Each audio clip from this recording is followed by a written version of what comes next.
Hi friends, இன்றைக்கி வந்து நான் கத்திரிக்காய் சாதம் செய்ய போகிறேன். ஸோ அதுக்கான தேவையான இன்க்ரீடியன்ஸ் என்னென்னு பார்த்துக்கலாம். ஸோ இதில் வந்து உளுந்து, கடலப்பருப்பு, மிளகு, சீரகம், காஞ்ச மிளகாய் தேவையான அளவு எடுத்துருக்கேன். இது நல்லா வந்து ரோஸ்ட் பண்ணி எடுத்துக்கலாம். வெங்காயம், தக்காளி, பூண்டு எடுத்துருக்கேன். கடாயில் எண்ணெய் ஊற்றி கடுகு போட்டிருக்கேன். கருவேப்பிலை போட்டுக்கலாம்.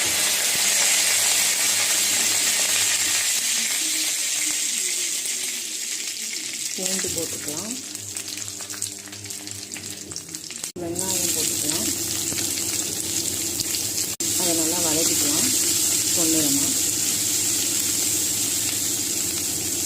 இதுக்கு தேவையான உப்பு எடுத்துக்கலாம். கல்லுப்பு தான் எடுத்துருக்கேன்.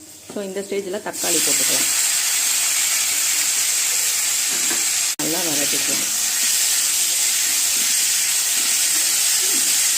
இந்த ஸ்டேஜில் நம்ம கத்திரிக்காவை போட்டுடலாம். நல்லா கிளறி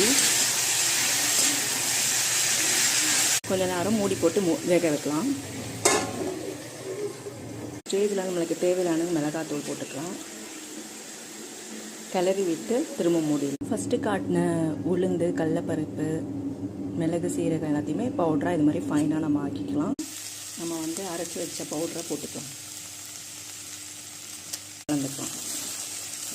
ஸோ இப்போ இந்த ஸ்டேஜில் வந்து நம்ம சாதம் போட்டுக்கலாம்.